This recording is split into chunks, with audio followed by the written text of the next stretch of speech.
Good evening, everyone. I must first apologize for the technological lapse that happened last week. I promise I was here and I was ready to do class, but there was a software bug here on my office workstation. It was such a difficult issue to sort out, actually, that I had one of our IT professionals working on it for about an hour yesterday before they were finally able to sort it out. And what it turned out to be was somehow, some way, two different versions of Zoom had been installed on my computer simultaneously, and they were both trying to open at the same time, and it was causing my computer to crash.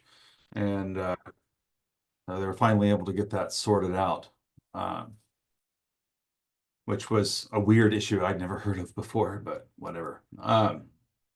So today we are getting into the topic of opioids. Before I jump into that, I just wanted to remind you guys of a couple of things. First, because of the fact that there was okay, what screen am I looking at here? I apologize, guys. Yeah, we want screen one. Because of the class cancellation that we had last week due to that technological issue, I ended up recording a couple of lectures to sort of fill in the blank there for what we were supposed to cover last week. Of course, there was a movie I was going to play that you guys will miss out on, but as far as the lecture itself, you should be able to see that now. The link to those down at the bottom. Here, I actually put them into YouTube to distinguish them from the recordings that are in Zoom. But if you open them up here, you should be able to, and you should be able to open that up pretty easily on my YouTube station there. And for those of you who feel like you got shortchanged and missed out on the lectures last week, at least you have this now that you can turn to. And I also did one not only for nicotine, but also for the chapter on uh, stimulants. And each one of those recorded lectures is right under half an hour long. So again, I hope that is helpful in making up for the missed material last week. The other thing that I wanted to mention before I dive into the topic of opioids is, you guys do have a reflection paper that you have to write in this class. That assignment has been posted in Canvas ever since the beginning of the course. It's been there. And I've actually mentioned it a couple of times, but it's been a minute since I've talked about it. But that is actually going to be coming up due on December 5th, and it's November 14th. So I hope that you guys have been thinking about what you're going to do for your reflection paper. So again, to see those assignment options, you can just go there to the assignment, but one option is to find a person whose life has been touched by drugs and/or addiction. This could be someone who has a drug addiction issue themselves, or they could be someone they were close to, or someone who is personally affected by addiction in some way. Uh, Obtain permission from the person you would like to talk with and make clear that the interview is anonymous, and protect the identity of your interviewees. You can use pseudonyms or initials. If you're not sure how to begin the interview, try showing the person something in the textbook and ask them what they think about it. Be respectful and non-judgmental of whatever the interviewees tell you about their experiences, and be sure to thank them for taking the time to talk with you. Your paper should be a thoughtful summary of your interview, not just a transcript of the conversation, with maybe some of your reflections added, and how it relates to stuff we've talked about in the class. And of course, we want this in APA format, 600 to 800 words. That's one option for the paper. And again, here's some more interview question ideas for those of you who might have trouble coming up with questions. Thank you for agreeing to this interview. Please tell me a little bit about yourself and your history with addiction. Tell me about how you got into recovery. How has your addiction affected relationships, in your life? How has your addiction affected your career? How have people played a significant role in your recovery, assuming the person's in recovery? Has a 12-step program been part of your recovery process? Probably preferable to interview someone who's in recovery, because if someone's in active addiction, often their lives are a mess, and you never know what drama you might be dragged into if you find yourself around someone who's actively using. I would recommend sticking with people that are in recovery if I were you. But has a 12-step program been a part of your recovery process? Has spirituality played a role in your recovery process? Has physical activity or exercise played a role in your recovery? Are there times when you feel like you will relapse? How do you handle that? Are there any other things you would like for people to know about the topic of addiction or about your experiences? Just some ideas there. Uh, so that's one idea is the interview, right? Another idea, if you don't want to do the interview, is to go to a couple 12-step meetings, one or two 12-step meetings. There's Alcoholics Anonymous, Narcotics Anonymous, are the two most popular ones. But there's also Sexaholics Anonymous, I think, or what do they call it? Sex Addiction Anonymous. There's Marijuana Anonymous. But again, the ones that they have the most meetings of, I believe, are Alcoholics Anonymous and Narcotics Anonymous are going to be the two that will be easiest to find that are in-person meetings. And if you're going to do this, I would prefer you went to an in-person meeting to get the full experience. The Zoom meetings just, they have Zoom meetings now of these 12-step groups, and you know, I, I really think that to get the full 12-step meeting experience, it would be best to attend a live face-to-face meeting if you can. Uh, so that's another option.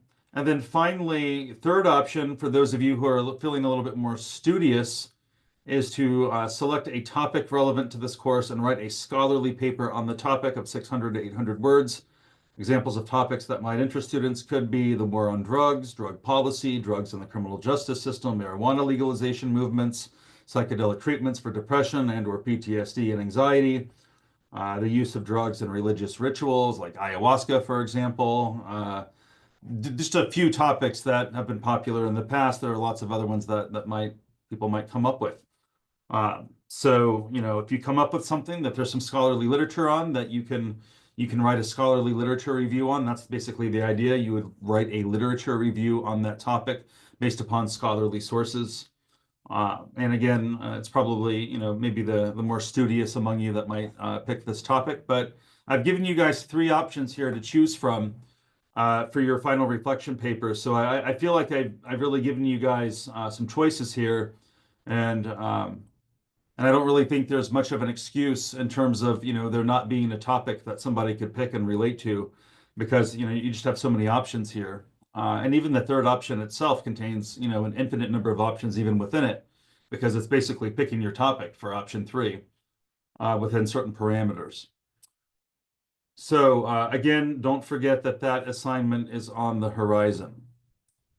So before we get into the topic of opioids, did anybody want to comment on anything house cleaning related or have any questions related to anything course organization wise?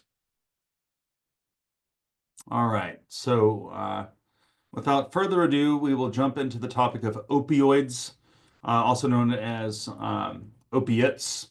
Depending on the textbook that you read, you'll see them called opiates or opioids, tomato, tomato.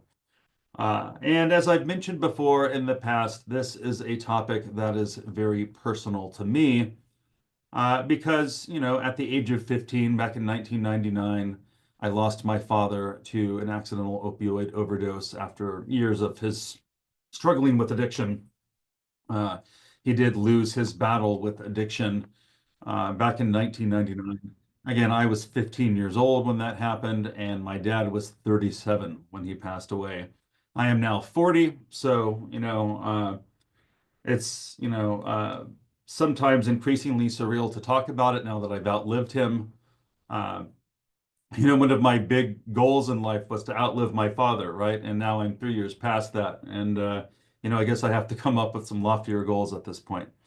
But, all jokes aside, though, I'd say a big part of what drove me as a young man towards career success to where I am today is in part at least this kind of Freudian fear of turning out like my dad, which maybe is something that's other people could relate to. So my voice is a little scratchy and tired from doing a lot of lecturing today. So I am going to do some lecturing tonight, but I am going to give myself a little bit of a break here for the next 45 minutes or so. We're going to actually start with our feature film tonight before I give the bulk of the lecturing. Again, because my voice is just tired and I need a few minutes to just rest my voice box here before I start coughing on everyone. But we're going to start out here with the PBS documentary. It's actually 55 minutes, not 45 minutes, but it's called Understanding the Opioid Epidemic. And again, as someone who was very personally affected by this topic, I can tell you that the opioid epidemic, even though this film came out in 2018, this is something that has been affecting people's lives for years, right? As I lost my dad all the way back in 1999 to opioids. And of course, back then, fentanyl wasn't the big offender that it is now. Back then, it was OxyContin that was taking people out, and in the case of my father, that was the case as well. He basically ingested a lethal level of opioids by basically mixing OxyContin and methadone at the same time, and you know that caused the overdose that led to his death. So. Without further ado, let's take a look at our feature film for tonight, Understanding the Opioid Epidemic. And then I have about 15 slides that I'm going to go over with you guys on the topic tonight. That we'll probably spend an hour on, at least on those. So we've got a good couple hours ahead of us here. I hope that you guys find this information beneficial, useful, and interesting. Again, as always, I welcome everyone to chime in the chat box during the movie with comments that are, as long as they're relevant to the subject matter at hand, of course.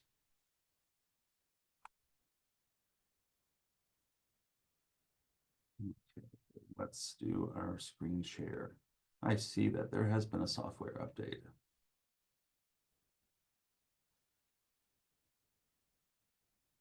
We're dealing with a murder here. Find out why. I don't trust him one bit. Up top.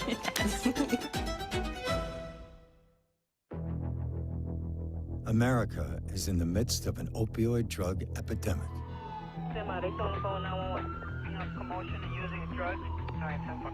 Driven by escalating opioid addiction, drug overdoses are now the leading cause of death among Americans under 50. People are literally dying in the street. They're dying in their parents' homes. According to the Centers for Disease Control, the opioid epidemic is fueled by prescription pain medications. Great job. Way to communicate, good eye contact. Michael Israel dreamed of becoming an architect. In high school, he participated in a video project exploring the architecture of his hometown of Buffalo. These buildings have been here for such a long time. Michael didn't realize his dream.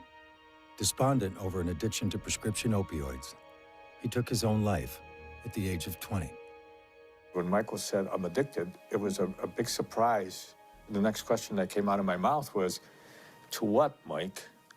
And he said, "He's pain pills." The medical community has been overprescribing opioids. That's really the reason we're in the midst of a severe epidemic of opioid addiction. The doctor did prescribe the hydrocodone for your knee pain. It's very important that you only take it as needed. I think some physicians don't appreciate how potent these drugs are and don't necessarily appreciate how many problems they can create. How did the painkillers work out for you originally? Started okay. Then I couldn't get enough. West Virginia has been ravaged by a flood of opioids. The epidemic we have in Ohio is fueled primarily by the pain med problem. The opioid epidemic has spiraled as many addicted to prescription pain pills turn to cheaper and more available street drugs like heroin and fentanyl. So Cameron was my son. He was wrestling and he broke his collarbone. So he was prescribed Percocet. I never in a million years thought my boy would be a heroin addict. There's a lot of blame to go around. Patient demand, pharmaceutical companies, doctors there easy with a prescription pad. Health insurance came in that would pay for all this stuff. I can't imagine anything else that would happen in our community that would be associated with that many deaths. I don't know where the outrage is.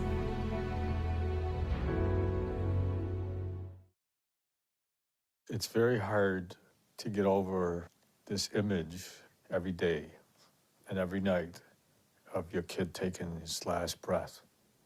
Michael was the child that could put the smile on your face, always. When Michael passed away, we just started questioning, how did this happen and why did it happen? How did Michael get addicted? What happened to Michael? And then you find out we're all ignorant when it comes to addiction. We don't know very much about addiction because we never thought that it would happen to us. According to the Centers for Disease Control and Prevention, the number of drug overdose deaths in America has never been higher. The majority of deaths involve opioids, including popular prescription painkillers like oxycodone and hydrocodone. The problem's huge. The rate of deaths from prescription opiates has been exponentially growing, and that's only the tip of the iceberg in terms of how many people's lives are wrecked because of prescription opiates. It's a huge problem. The most surprising element of this is how it's the legal prescribed painkillers that get people hooked. Our young people see prescription medications as something safe and effective. A doctor has given it, a pharmacy has filled it, so they feel okay about it. Michael's getting everything from our family doctor and 2 other doctors. We didn't know that that was all addicting. He was taking his pills as He was prescribed. taking his pills as prescribed. People trust their doctor and they think that the doctor is prescribing things appropriately and monitoring them appropriately, and they think that if the bottle says take it in such a way that it's perfectly okay to do that. Hello? Dr. Richard Blondell is professor and vice chair for addictions at the University of Buffalo and director of the National Center for Physician Training and Addiction Medicine. How did the painkillers work out for you originally? It started okay. Then I couldn't get enough. What happens? Wanted more and more and more. You keep taking more because you think more is going to be better. And the more you take, the worse you get. The worse you get. And the more you want. The more you want. I think the majority of the time it's this, that doctors are trying to do a good job and fall into a trap and end up contributing to the problem.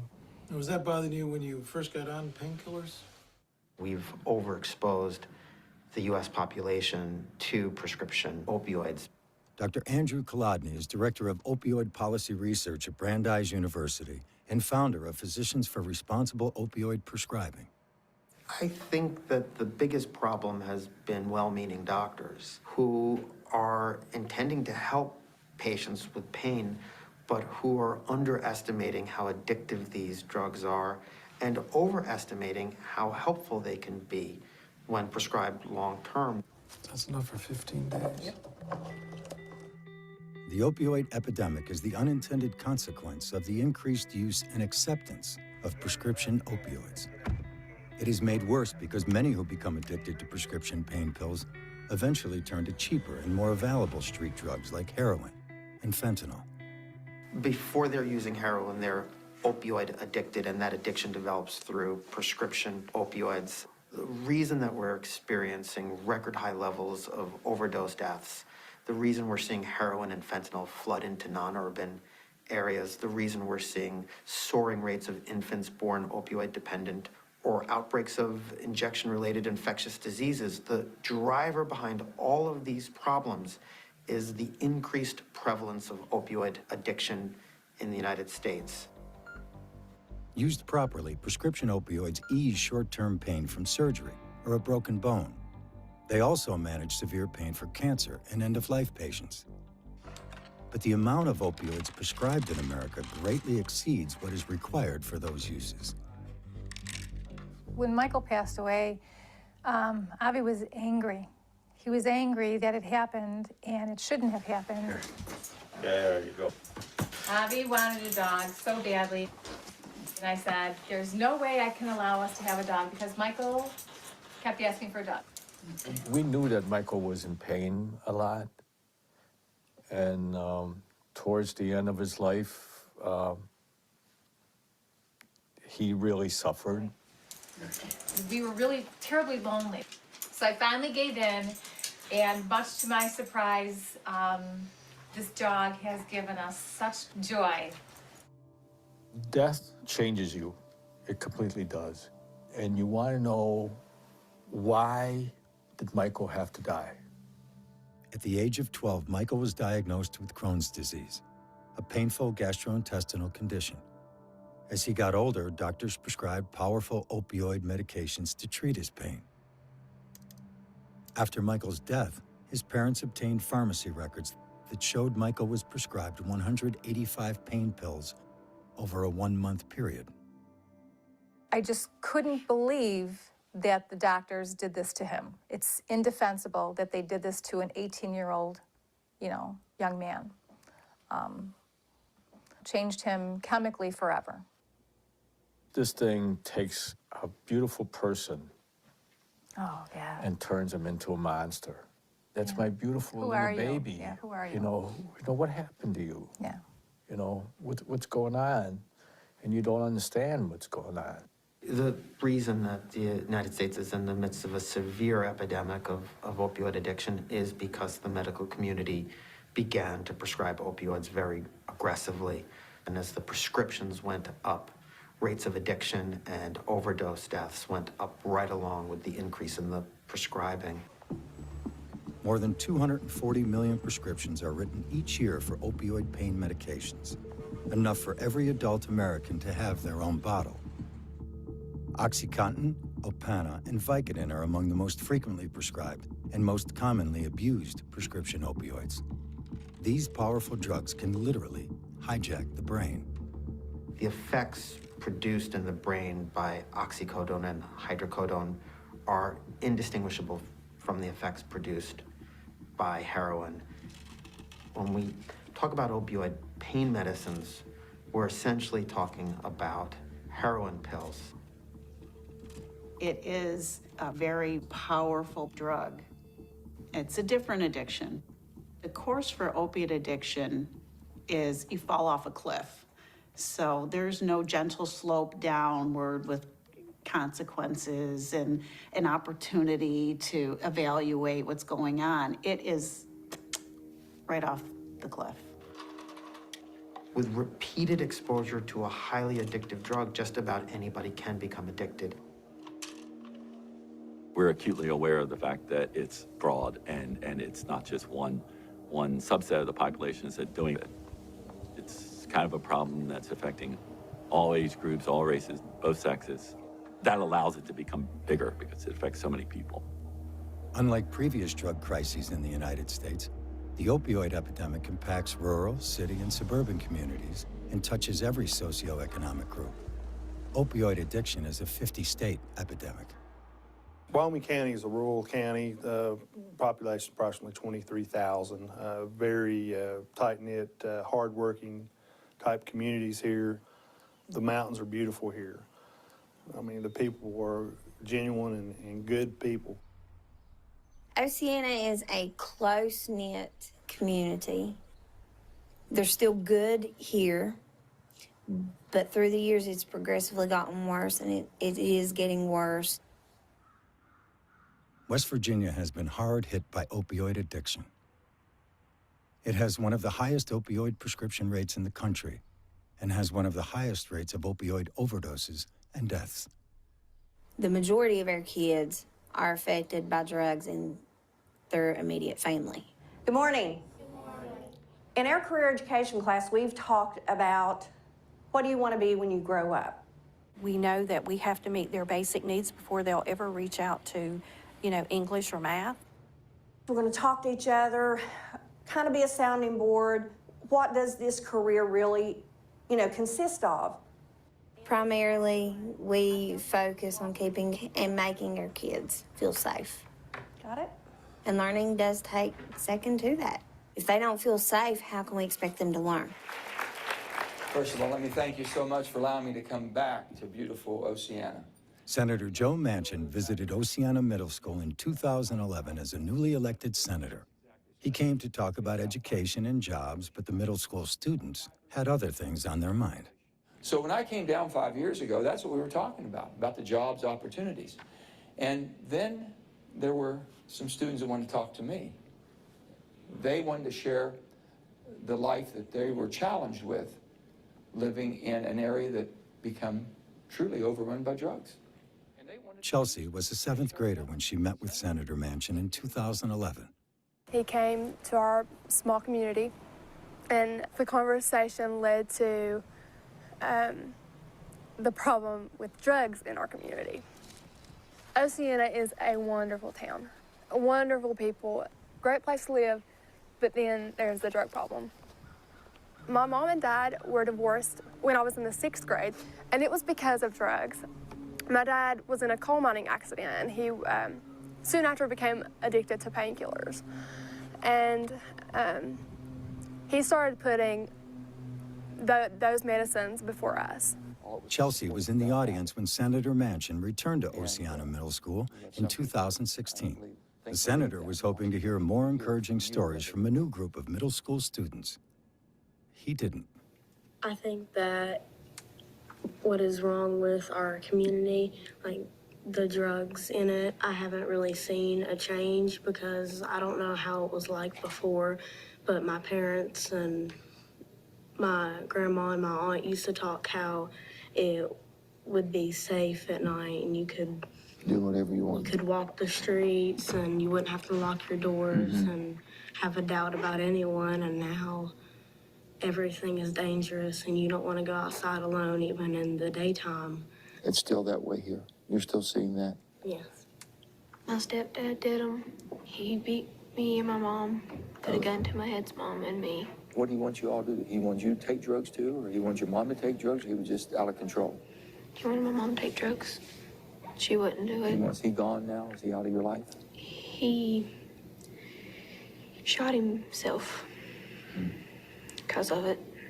After he killed my mom by shooting her up 3 times with Oxycontin.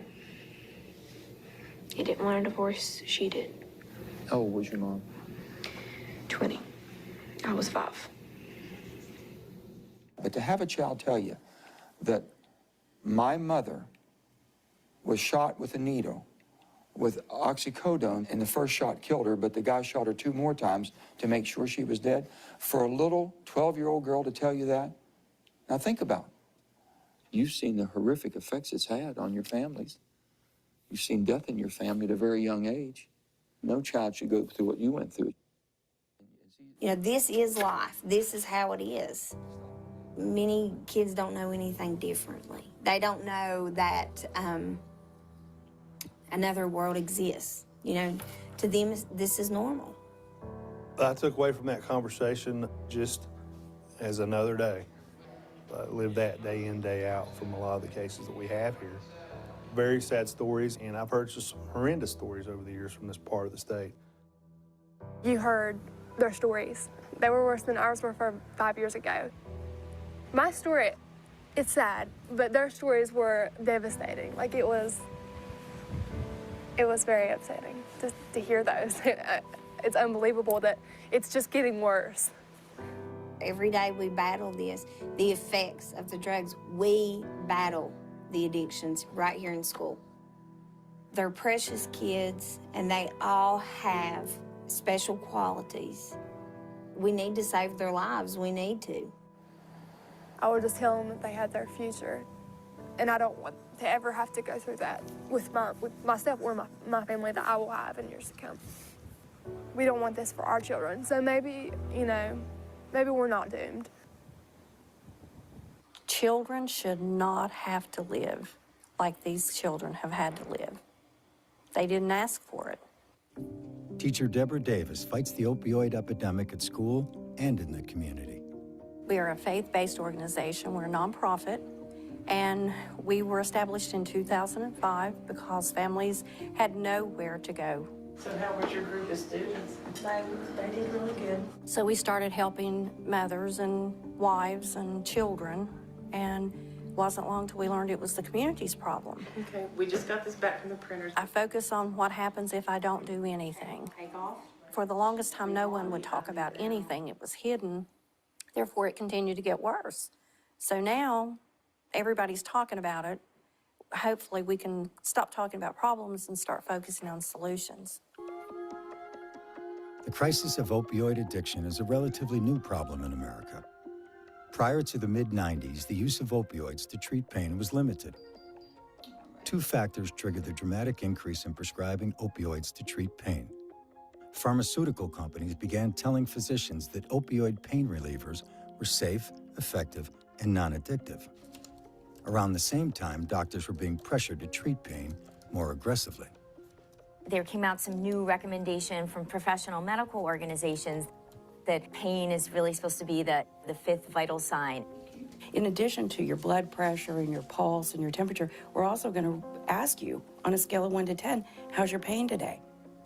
And if your pain's a 5 or greater, then the physician feels a mandate to medicate that. Taking 2 a day, so the maximum daily dose. The medical community begins to hear that we've been allowing patients to suffer needlessly because of an overblown fear of addiction, that the compassionate way to treat just about any complaint of pain is with an opioid.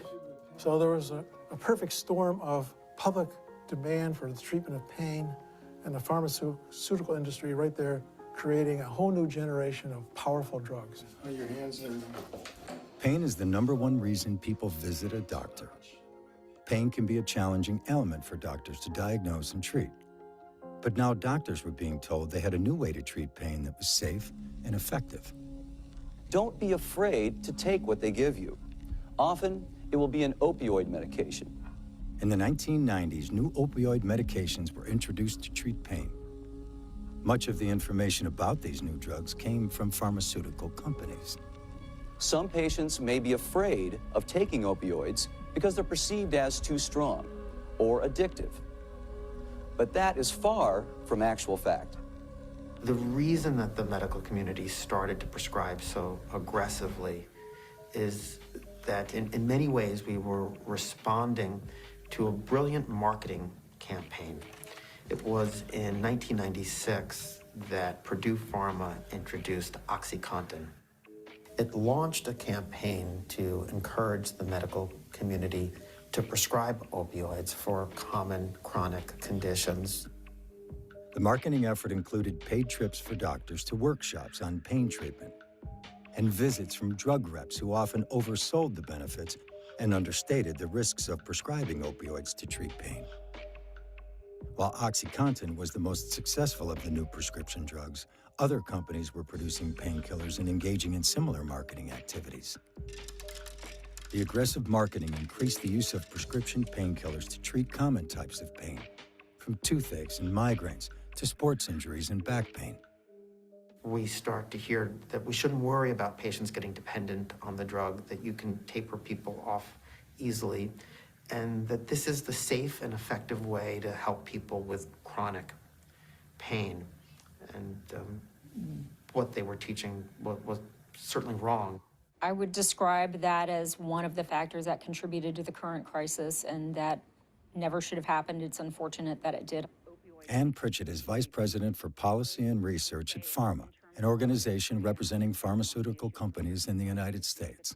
She previously served in the White House Drug Policy Office. It's very challenging to look back at the history, and I don't think that anyone involved could have anticipated that we would be facing the crisis we face today. Do I think that if there's inappropriate prescribing and over-promotion and that's for profit, that needs to be addressed? Yes. Do I think that there was inappropriate behavior that contributed to the problem we're in? Yes. But do I think that that's the sole reason why we face the opioid crisis we do today? I don't. The way that you can do well financially, the way that you can have a blockbuster drug, is if you can get the medical community to prescribe your medicine for common conditions, long-term conditions. And if it's a drug that's very difficult to discontinue using, well, then you've got a pretty good recipe for a blockbuster. As problems with opioid medications emerged, pharmaceutical companies faced increased scrutiny. In 2007, Purdue Pharma paid $634 million to settle charges that it misled the public about the risk of addiction. The epidemic we have in Ohio. In 2017, several states filed suit against a handful of pharmaceutical companies accusing them of conducting marketing campaigns that misled doctors and patients. Despite the concerns, opioids remain one of the most prescribed drugs in the United States. My issue is, why is there all this surplus product? I don't know why pharmaceutical companies are not held accountable to that. If there's only this much pain demand, but this much product, then obviously you know your product's being used for other purposes. Since 1999, sales of prescription painkillers in the United States have quadrupled. During that same period, the Centers for Disease Control says there was no change in the amount of pain reported by Americans. There are enough opioid pain pills prescribed in 1 year to medicate every adult American for a month. So clearly, we have a disconnect here. We have a situation where there's over-prescribing because it doesn't seem reasonable to think that for every American, there should be a 30-day supply of a prescription opioid. But how do we address that and still ensure that those with legitimate need are receiving access? I understand and empathize with the incredible pain and suffering that these families are facing. To blame the pharmaceutical industry as having the sole responsibility, I think, is misguided and wrong. I don't think that any one factor has led us to the current opioid crisis. It didn't happen overnight. It's not going to be solved overnight. And the more you open up this Pandora's box, you find a broken system in this country where there's parts scattered everywhere. And there's people who need help, and they're broken, and they can't get the help because our healthcare system is based on making money. Blood pressure's good. It's always an issue about who pays for anything. We live in a capitalistic society, and our healthcare system is funded through payments, usually fee-for-service. So there's always a discussion about who pays for what and when. The Department of Health and Human Services estimates the economic impact of the opioid epidemic at $75 billion a year. Much of that cost is borne by insurance providers, including government insurance programs such as Medicaid, Medicare, and veterans programs, and by private health insurers. Public and private insurers confront both ends of the opioid epidemic, paying for prescription drugs for pain patients and then paying for treatment when patients become addicted. And we were extremely troubled by all of the headlines that everyone has seen about the explosion of opioid abuse in this country. And we were mindful of the fact that often this starts out with prescription drugs. Dr. Harold Paz is Chief Medical Officer for Aetna. He has an extensive career as a physician and healthcare administrator. Because of the addictive properties of these drugs and the fact that they're very effective at eliminating pain, the pendulum swung way out, but at a tremendous cost and in tragic ways. We have to bring it back to the middle. When a physician writes a prescription for a narcotic, we depend on the physician to make the appropriate decisions around, does the patient need a narcotic? So our role is not to sit in the room with the doctor and second guess those decisions. But what we can do is look at the overarching patterns that exist. Health insurers collect information about the prescribing patterns of doctors. Aetna initiated a program to contact physicians about their opioid prescribing. We really wanted to focus on physicians that are writing a lot of prescriptions for opioids. We started with the top 1%, and we said to the doctors, based on this data, based on the CDC recommendations, you are an opioid superprescriber. Along with the letter, Aetna provided a checklist for doctors to use when prescribing opioids. But some question whether letters are enough to address the problem. We expect that our physicians are going to be well-trained, they're going to practice appropriately and professionally and ethically, and if they aren't, we have in our communities and in our states the mechanisms to identify that and make sure that those problems are corrected. Patients and prescribers really need to understand that opioids are highly addictive. It doesn't mean that they should never prescribe it or that the patient should never take it. It means we have to be very careful with these drugs. We have to avoid using them when we can. And for many types of pain, we can avoid opioids. We have alternative treatments. I'm treating the tissue in your neck and around your head. Helps relax this area, help with pain too, okay? Okay. In 2016, the Centers for Disease Control created the first national guidelines for prescribing opioids for chronic pain. A key recommendation encouraged doctors to use non-opioid approaches to treat most pain. But changing doctor and patient reliance on prescription painkillers is challenging. I have a solution that will make this whole problem go away. Dr. Daniel Alford is professor of medicine at the Boston University School of Medicine, where he directs an opioid prescribing education program. The solution is if the insurance industry would pay for comprehensive pain management services. Under one roof, you can get massage therapy, cognitive behavioral therapy, acupuncture, medication management, you name it. I want patients to start demanding multimodal comprehensive treatment. I want them to say to their doc, I need something better. And they should be calling up their insurers and saying, why don't I have access to all these other treatment modalities? Of course, we need to continue to find more effective ways to treat pain. And we certainly support every physician that wants to provide an alternative to narcotics. Our problem is with other therapies, alternative therapies, that are not clinically proven. Until they are, we're not going to cover it because we don't have a basis upon which to say it makes sense to cover it. What we have to look for are clinical studies that prove efficacy. Some alternative treatments are covered by insurance, but coverage varies from company to company and state to state. Insurers face pressure to pay for pain medications, but are also challenged to control overprescribing. The truth is, most insurance companies will pay for physical therapy and some of these alternative treatments, but the easiest thing for a primary care doctor to do is write a prescription. If I've got 10 minutes to spend with you and you're complaining of pain, writing the prescription can be the ticket to getting you out of the office quickly so I can see my next patient. Squeeze the shoulder blades together and reach the elbows back.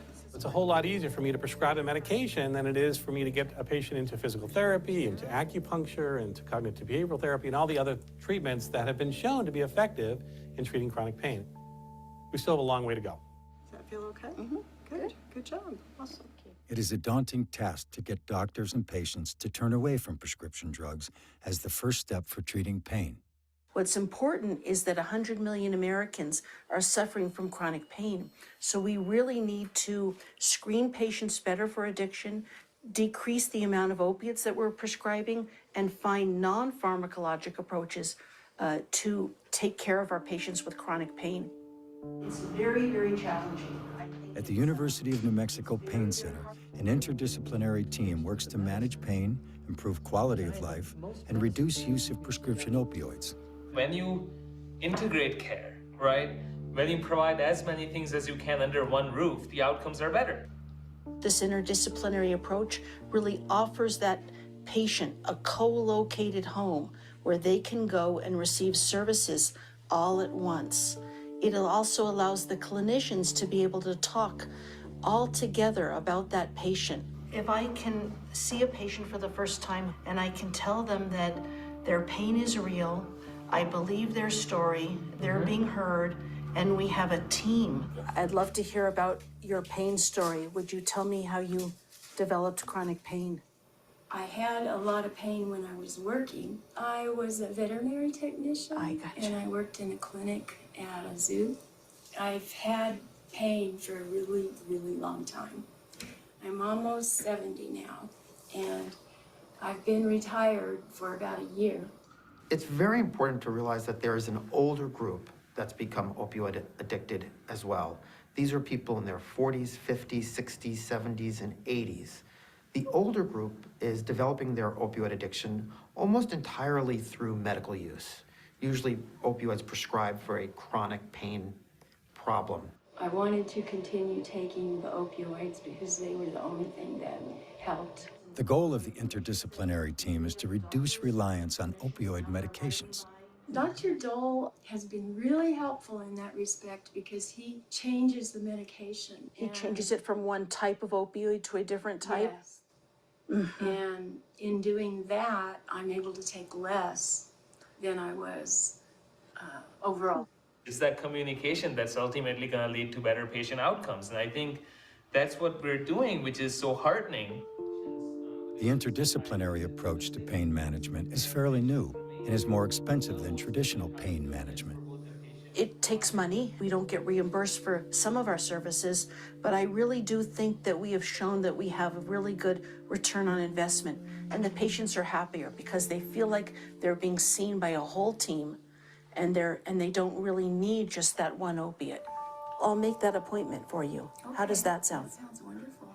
I think you're doing great, Susan. Every time I or one of my colleagues writes a story on the opioid epidemic, we get responses from families, fathers, mothers who have buried children a week earlier, and they want to sit down and talk with us. And sadly, it's the same story. It's the same tragic set of circumstances, except for the names and faces. There's just no end to these stories. In my job, you deal with a lot of people who suffer losses. And there are people who lose a loved one and they cannot move on. There are people who lose a loved one and turn around and say, what can I do? That's what Jennifer was doing. So Cameron was my son. He passed away 5 years ago of a heroin overdose. I never in a million years thought that, my boy would be a heroin addict. So like I said before, and I'll say it again, I love life. I love all of its fights. I tested. Cameron was a student and athlete at one of the top high schools in Albuquerque, New Mexico. He was wrestling and he broke his collarbone and he had to have surgery. So he was prescribed Percocet. He was injured about 3 months later again in a football injury and broke his other collarbone. And he didn't require surgery the second time, but they gave him more painkillers the second time. You're given 30 pills by a doctor and you think that they need to take all 30 of them because otherwise why would they give you so many? It didn't even cross my mind that it was something that was dangerous or addictive or anything like that. It's fairly typical. Kids would get injured, whether they were in wrestling, football, gymnastics. Suddenly they're on a road and it's a fast track and it doesn't take very long.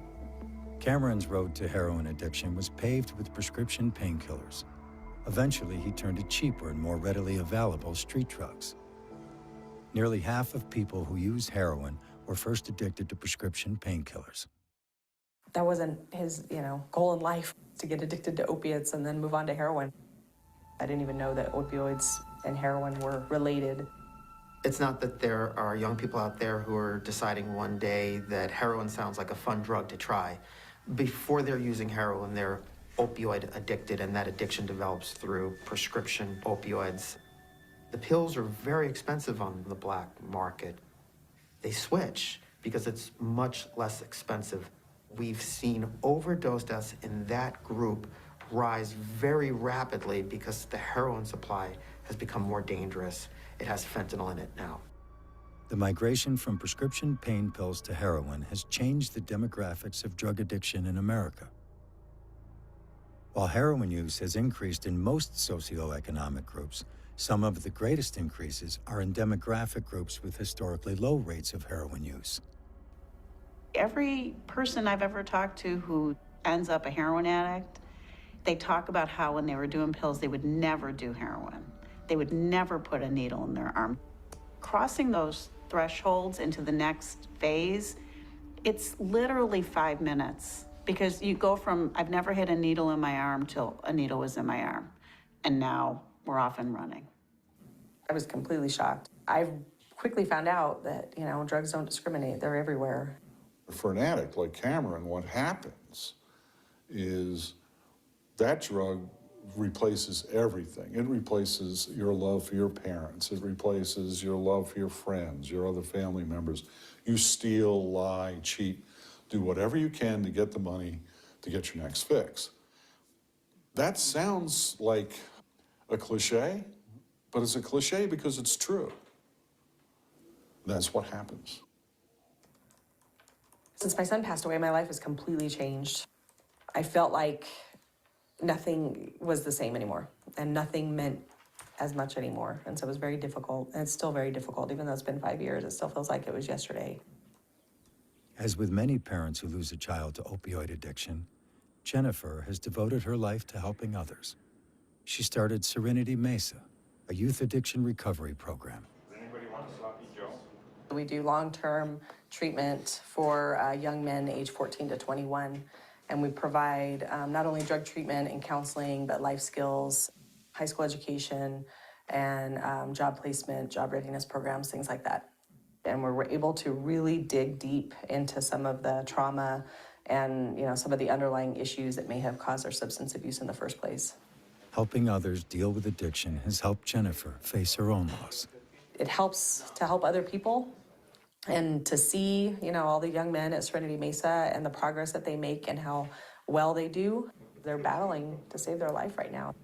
They don't realize it because they're so young, and that was the issue, I think, with Cameron, is he was just so young. He didn't know he was dealing with a life or death situation.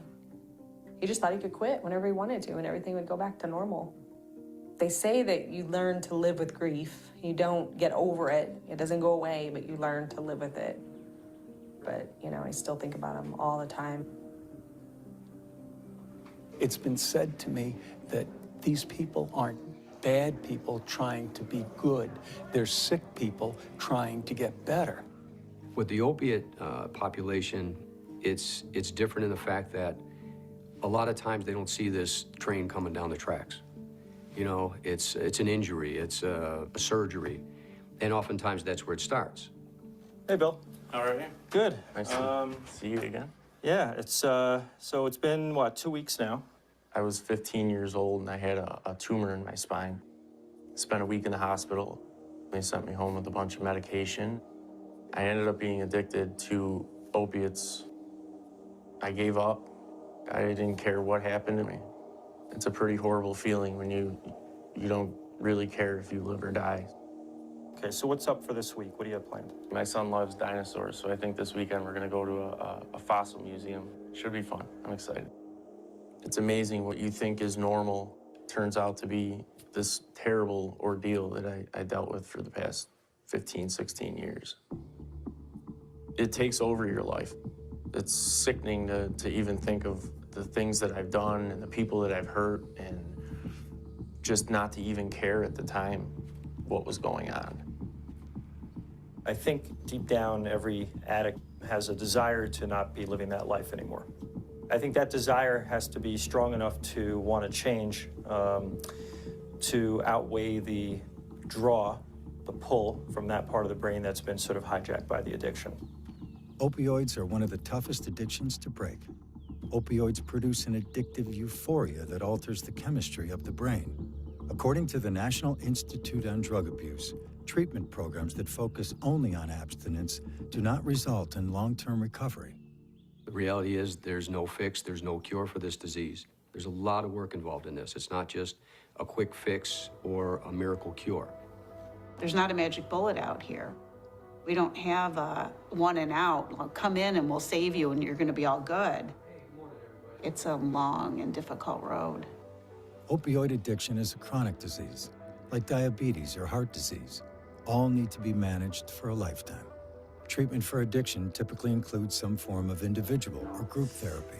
What you become when you're getting high is not who you are. Who you are is sitting in this chair today, fighting, struggling with the courage, the faith, and the hope that tomorrow could be a better day. The disease can be arrested. You can lock it up and lock it up forever, and as long as you don't put that key in the lock and turn it and let it loose, you can be free from the horrors of addiction. Things got really rough for me before they ever seemed like they were going to get better. I can remember one time I was working with a family, and the day the young man was to leave our facility, the mother thanked me. She said, "Thank you for curing my son." And I said, "I'm sorry, there's really no cure. This is a daily reprieve contingent upon what your son is going to do moving forward." It's hard as hell to bring yourself to a program like this, to do something, to really change your life and get outside of your comfort zone. Treatment must address changes to the brain caused by opioid addiction. Medication-assisted treatment is a proven effective treatment for individuals with opioid use disorder. use of medications helps to wean the brain off opioids and improve outcomes for addicted patients. One of the most effective treatments is a medicine called Suboxone or buprenorphine. It will control people's cravings, and it reduces the risk that they're going to die of an overdose. Opioid replacement with buprenorphine is one of those things that for many people is a game changer. While medication-assisted treatment improves the chances for recovery, there is a lingering issue of why treatment for opioid addiction often fails. Oftentimes, it's not just one treatment, it's multiple treatments. And that's where I think the frustration comes in, where people think that, recovery doesn't work. It's fruitless. It's just not going to happen. My loved one's been through this 3, 4, 5 times. Once somebody becomes addicted to opioids, it's a lifelong problem. They're not going to get better by checking into a rehab for 30 days or getting detoxed. The treatment is generally going to be very long. What we need to do is look at addiction as a continuum. Treatment doesn't end at 1 year, doesn't end at 2 years. I think what we're faced constantly is families, friends, employers that think that a stint in a rehab for a month means potential success. But for the most part, people will have lapses. Because information about treatment is not well documented, it is hard to know how many people relapse. But relapse does not mean failure. You go into treatment and it doesn't fix you. And you're going to have people who fall off the wagon. And, but the thing is not to condemn the kid, is to say, okay, we need to start all over again. We have to prepare people for a relapse better because it is likely. That's what the research tells us. That's what we see on the ground. And families, people need to be prepared for that. Addiction is looked at as you did it to yourself. It's your problem. Pick yourself up by your boots, pull your socks up, and go take care of yourself. It doesn't work like that. It doesn't work like that at all. Is everybody excited about getting going here today? Yeah, all right, let's do this. One of our most popular classes are cycling or spin, as people know it. Treatment goes beyond dealing with the power of the addiction to help patients reconnect to seemingly ordinary activities. Pick up your pace a little bit. It not only helps with your fitness, improve fitness, but it also improves your mood, which will then, they'll feel better about themselves, they'll have better confidence in themselves, because they are very broken when they first come into us. It's not hopeless, but because it's not an easily resolved problem, they're scared out of their minds. It took me to get hope in myself that I could do this before I could even really make any actions toward recovery. You walk around here and you talk to the people that are here, and for this point in time, they have a chance. The challenge for many is finding access to treatment. The National Institute on Drug Abuse estimates fewer than 12% of Americans suffering from substance use disorders receive treatment. For many, the stigma associated with opioid and heroin addiction gets in the way of treatment. But when you talk about addiction, sometimes that triggers responses based on prejudice and ignorance. So there are some who might think that it's not a medical problem at all. It's just a moral character defect. It's a really important thing to work on yourself and have goals again. What I don't like about describing this as an abuse problem is I think it puts in people's mind the notion that what we're dealing with is a problem of people behaving badly, taking dangerous drugs because it feels good and they're accidentally killing themselves in the process. That isn't what's going on. Once you're addicted, you're not doing it because it's fun or you're choosing the lifestyle. You're doing it because you have to. Those are things that we can use for our recovery. You should not be ostracized and you should not be punished because something happened to you unintentionally or accidentally. The families that are grappling with a loved one that is in the throes of addiction, our message from personal experience to them is grab your child, hold them tight, and let them know that you're in it together. You know, it's not just them alone. You're in it together because that child is in for the fight of their life, for the rest of their life. This disease has been killing thousands of people in the past few years.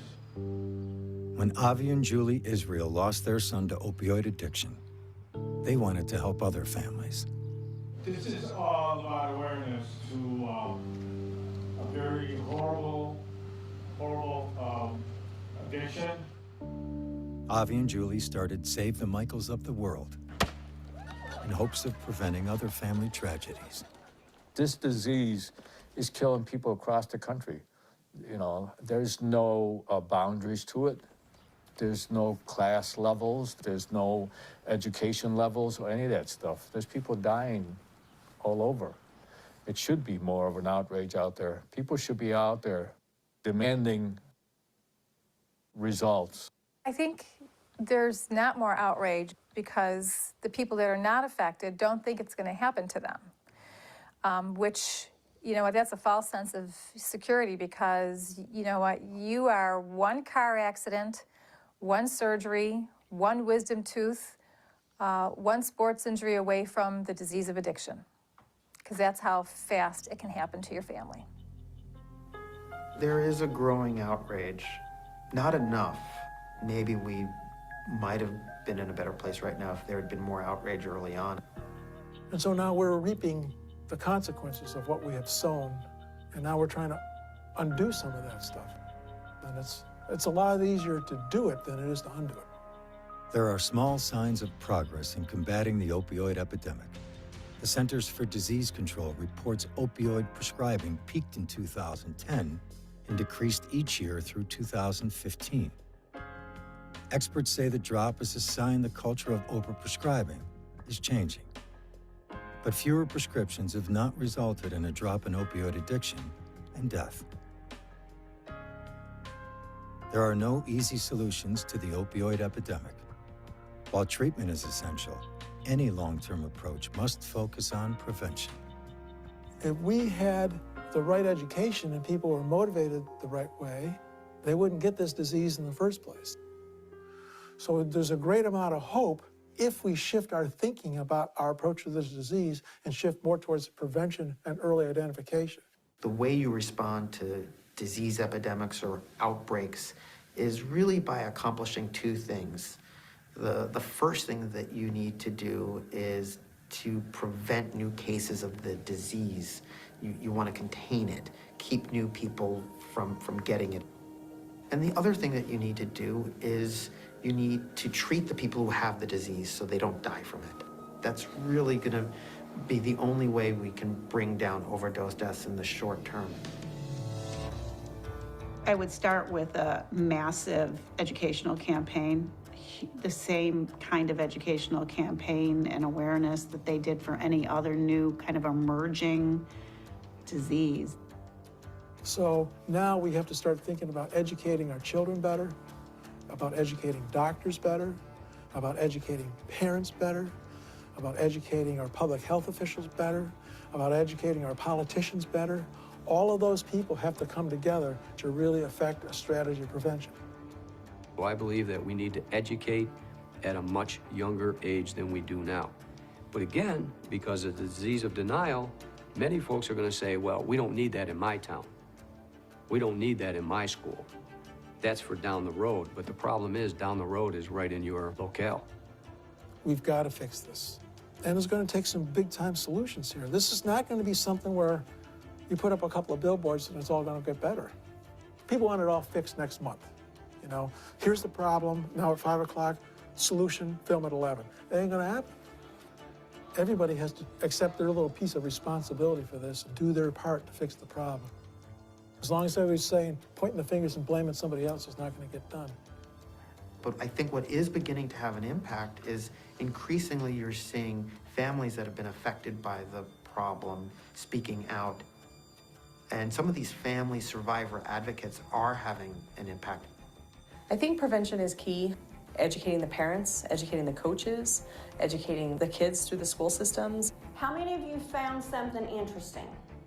If we had prevention programs in all the schools and all the districts from an early age on up, then kids would have the education, parents would have the education, and all the people around them, you know, the coaches, it's a community problem.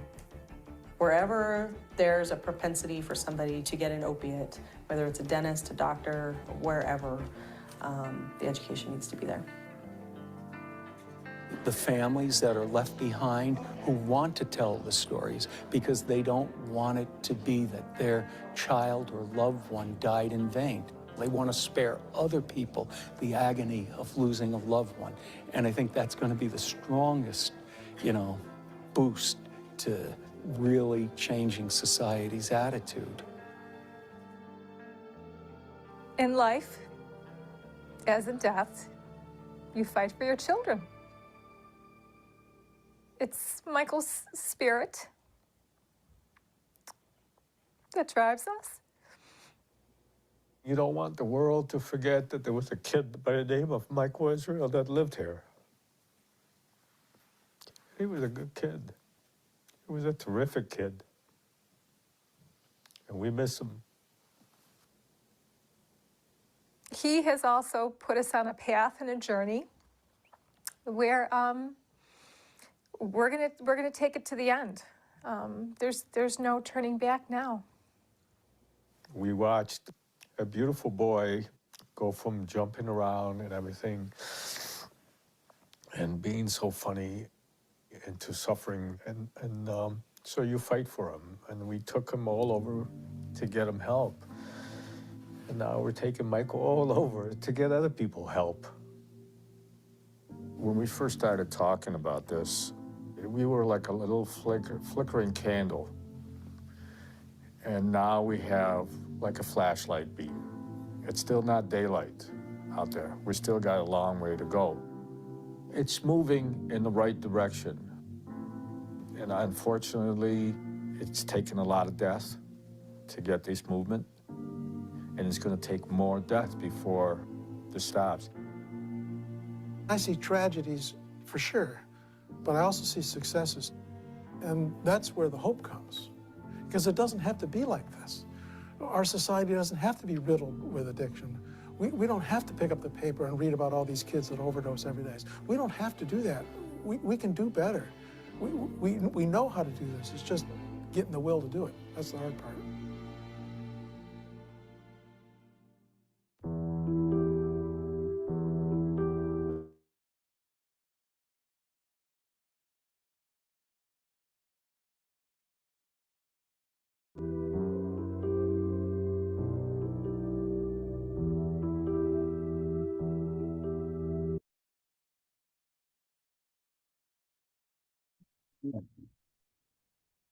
So there was a lot in that film that I could personally relate to.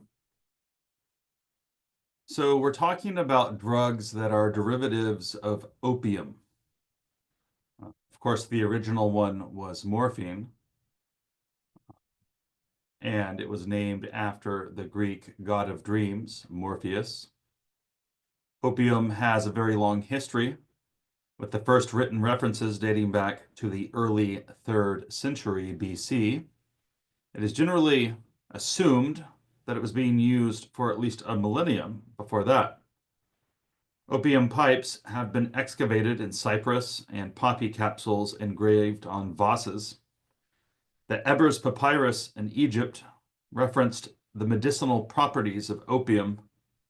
In the 2nd century BC, the physician Galen recommended opium for poison, venomous bites, headache, vertigo, deafness, apoplexy, dimness of sight, loss of voice, asthma, coughs, spitting of blood, tightness of breath, colic, urinary complaints, fever, leprosy, melancholy, and all manner of pestilences. Wow. So that was quite a number of ailments that it was recommended for by Galen, one of the fathers of modern medicine, along with Hippocrates. However, we don't find any references to recreational use in ancient literature, only to medicinal use. Inspired by the World War I poem In Flanders Fields, in which the opening lines refer to poppies that were the first flowers to grow in the soil from soldiers' graves in the Flanders region of Belgium, these small red flowers were adopted by the National American Legion as their official symbol of remembrance in 1920. The Royal British Legion soon after adopted the poppy as their symbol, as did veterans groups in Canada, Australia, New Zealand, and as well as a host of other countries. Although they are closely related, the poppies used for Veterans Day as well as Memorial Day are not the same species as the opium poppy, which is grown as a field crop to produce opium and poppy seeds. Opium poppies were once prohibited in the United States under the Opium Poppy Control Act of 1942. However, the law has since been repealed, and the law of poppy cultivation in the U.S. is now somewhat vague and remains controversial. Europeans were introduced to the drug by the Crusaders returning from the Crusades, the Holy Wars, in the 11th and 12th centuries. In the 1500s, opium began to be regarded as a medicine by Paracelsus, who created a drink of opium, wine, and assorted spices, which he called laudanum. In 1680, an English physician by the name of Thomas Sydenham came up with his own opium drink, which was then labeled Sydenham's laudanum, which became the acceptable means of taking opium among Europeans and then Americans for the next 200 years. He wrote, "Among the remedies which it has pleased Almighty God to give man to relieve his sufferings, none is so universal and so efficacious as opium." End quote. Before the 18th century, the Chinese used opium almost exclusively for medicinal purposes. This changed when the British fell in love with tea and merchants began to look for a commodity they could trade the Chinese with for tea, a difficult task since the Chinese were ethnocentric and believed that all other cultures were barbaric.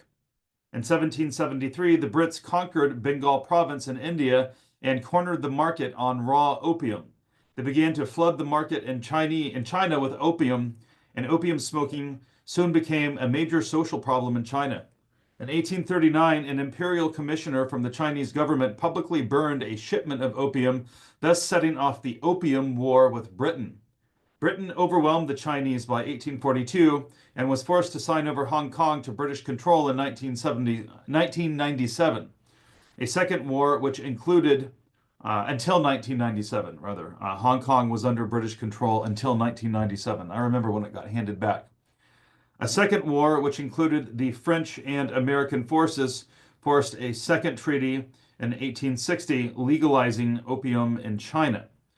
In 1888, of 35 Boston drugstores, 78% of the prescriptions filled 3 or more times contained opium. Opium drinking in the form of laudanum was very popular in British society. While China had the opium dens where smoking was more prevalent, the British liked to drink their opium. Women outnumbered men 3 to 1 in opium use. Husbands drank alcohol in the saloon, wives took their opium at home. Another sign of acceptance of the practice was the popularity of the opium addict writer. Thomas de Quincey, the leader of the movement, wrote Confessions of an English Opium Eater, which was published in 1821. Other authors included Elizabeth Barrett Browning and Samuel Taylor Coleridge. Opium coexisted with alcohol, nicotine, and cocaine as a recreational drug around the turn of the century. Sears and Roebuck's mail-order catalog sold laudanum for 6 cents an ounce. By 1897, it was 10 cents an ounce, or $1.10 a dozen for a dozen little bottles. In 1875, opium smoking was outlawed in San Francisco for fear that many women and young girls, as well as young men of respectable family, were being induced to visit the dens where they were ruined morally or otherwise, end quote. Dozens of laudanum-based patent medicines were available. It was given to infants for teething pain, colic, or just to keep them quiet. With the advent of the Industrial Revolution, women were entering the workforce and had to leave their children with sitters. A federal law was soon to follow. So that's just a little bit on the history of opium and its legality leading up to the 20th century. Opium is grown primarily in areas like Southeast Asia, Afghanistan, Colombia, and Mexico.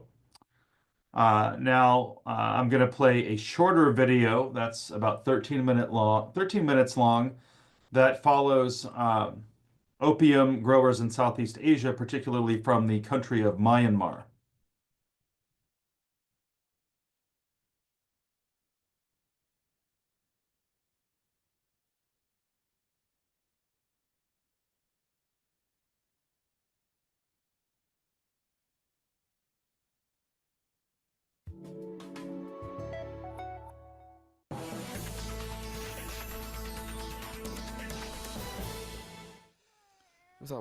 Look here. The petals fell off this pod yesterday, and now I can scrape it. You can only scrape some pods once. After that, there's no more milky sap. It oozes out just once. Today, I make a slit in the pod, and tomorrow I'll be able to scrape off the solidified sap. Then I have to let it rest for a day. Otherwise, it'll be spoiled.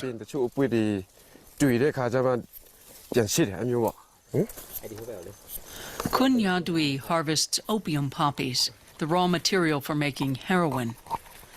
These mountains near the border with Thailand are among the world's most important regions for opium cultivation. Myanmar produces more opium than any other country except Afghanistan, and the poppy fields here keep getting bigger.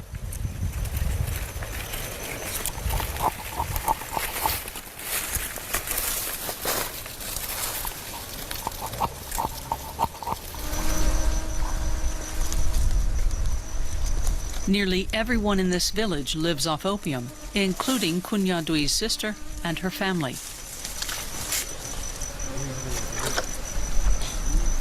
The number of opium poppies grown here has tripled in the last 10 years, despite the fact that it's illegal to plant them.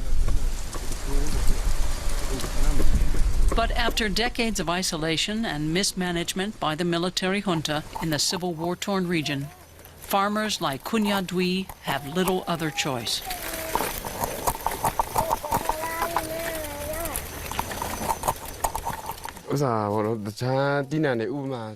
Hardly anyone grows mangoes or avocados anymore.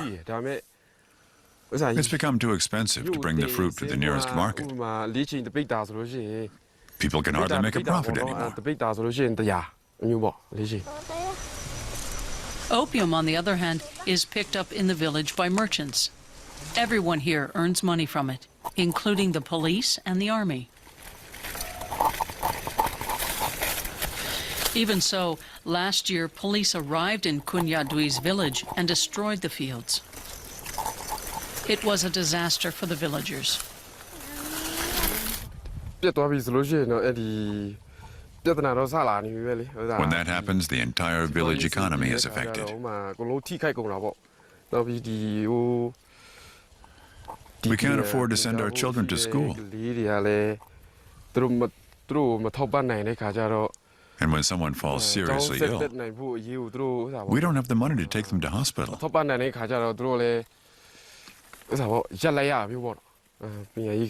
We may have to watch them die. And there's nothing we can do.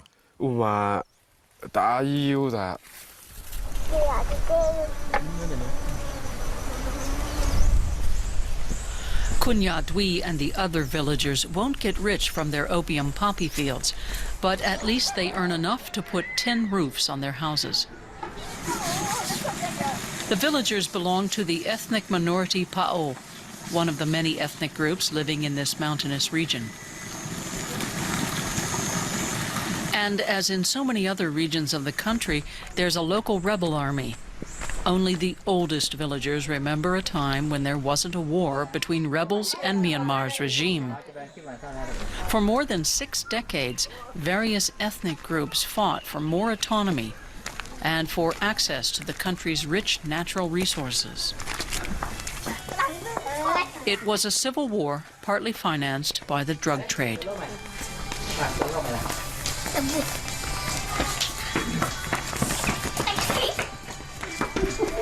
Since Myanmar's political opening, the government and rebels have been negotiating, but the outcome remains uncertain. The long conflict not only tore the country apart, it left deep scars in Kunya Dwi's village as well.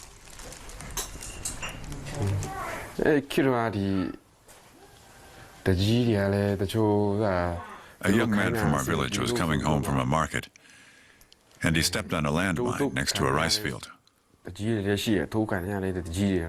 He lost a leg. Other villagers lost their lives. Our village was on the front line between two armed groups. Sometimes the army would come and ask the village elder where the rebels were, and if they suspected he was keeping secrets, they beat him. And then, after the army left, the rebels would come and do the same.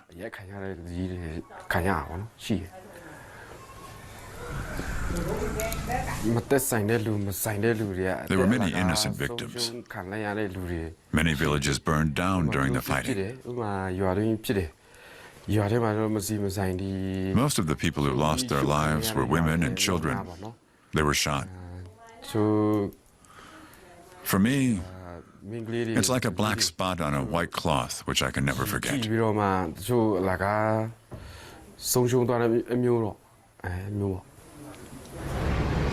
A 3-hour drive away lies the provincial capital, Tangyi. Much has changed here since Myanmar opened up. There's construction underway, lots of new businesses, and more traffic.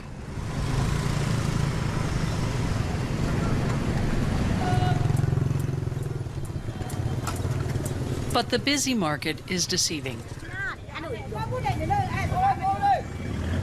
Civil war and decades of the military regime's exploitation of the country and its people have seriously harmed society.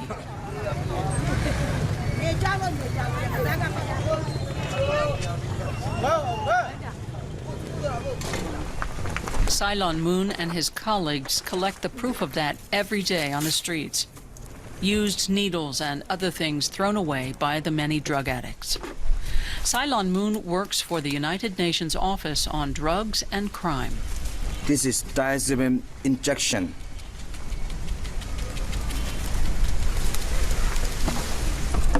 They use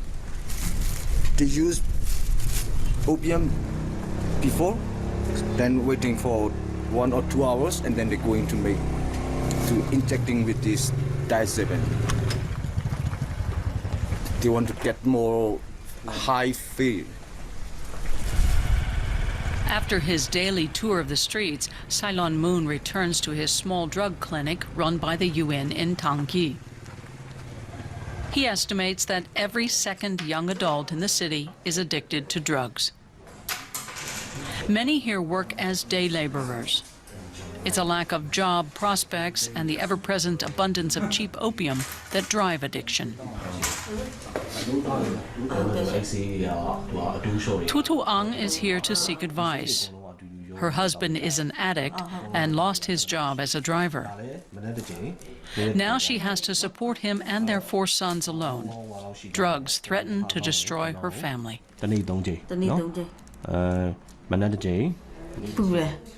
I'm really worried about my sons. The oldest is working at a construction site and the others still go to school. I'm afraid they'll get into trouble, that they'll follow their father's bad example.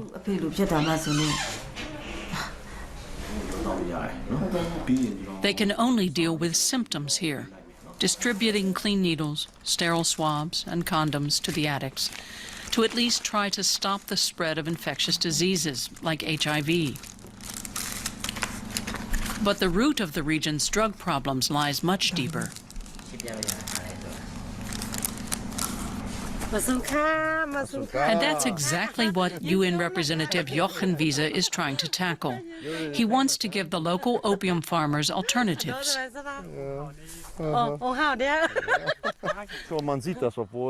Like these plants here.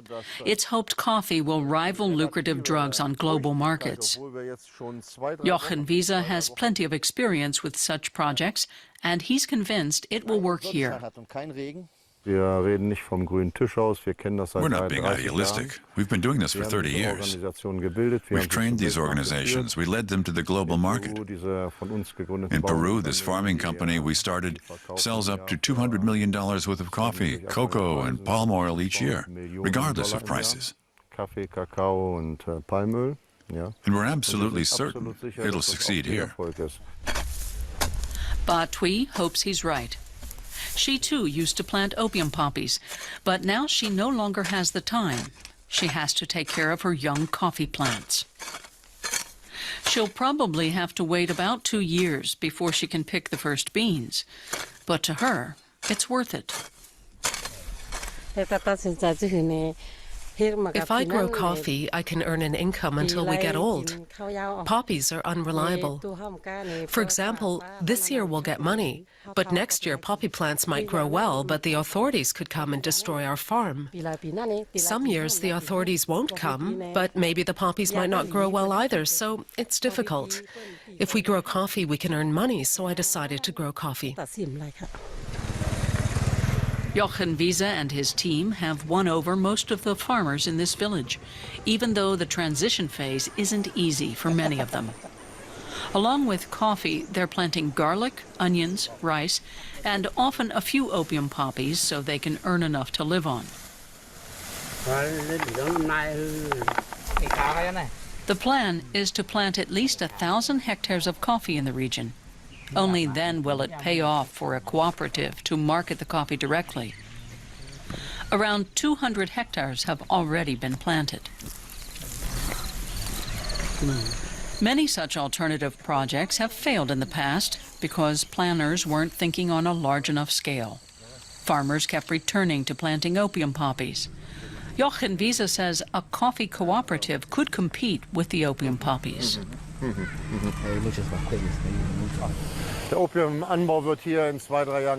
Opium cultivation will stop here in 2 or 3 years. Of course, that doesn't mean there won't be any more poppy fields. But the people we're working with who planted opium fields will, in 2 or 3 years at the latest, when they see the first coffee harvest, stop planting opium altogether. It would be an important step, at least for this village.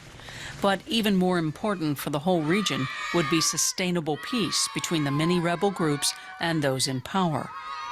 Until then, there can be no stable development. And then it won't be just these children who'll have a chance at a better future.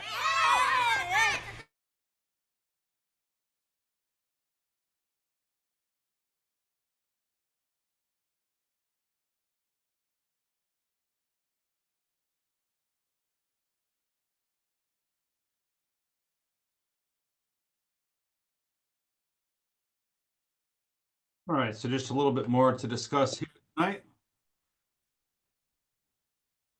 So opiates or opioids are any drugs, natural or synthetic, that produce the characteristic effects of opium. Again, so they can be referred to as opiates or opioids. After opium is harvested, it is processed. As we've discussed, opium was originally combined with wine and other ingredients to make laudanum. Morphine was discovered in 1803 by a German drug clerk. Morphine is the major active ingredient in opium. Morphine represents roughly 10% of the full weight of raw opium, but is roughly 10 times stronger than raw opium. A total of 25 opiate products were eventually isolated from opium, but the 3 major products were morphine, codeine, and thebaine. Morphine was used as a battlefield pain reliever in both the American Civil War and the Franco-Prussian War in Europe. Opioid dependence was known as the soldier's disease. And again, it's probably no coincidence that the opium poppy seed is the symbol of many veterans organizations. Heroin was introduced to the market by Bayer Pharmaceutical Company in Germany in 1898. Heroin was hailed as a completely safe and non-addictive cough suppressant. From 1895 to 1905, 40 studies were done on heroin, and all of them concluded that it was safe and non-addictive. I don't know how they came to that conclusion, but that's what I'm really curious what their methodology was. The full problem wasn't recognized until 1910. Heroin is more addictive because it's more fat-soluble than regular morphine. By 1900, there was a minimum of 250,000 opioid-dependent people in the U.S., and some estimates was that it was already as high as 750,000 by that date. With a total population of 76 million at the time, That represented 1% of the population of the country that was addicted to opioids, even as long ago as 1900. So again, the opioid epidemic is not a new phenomenon.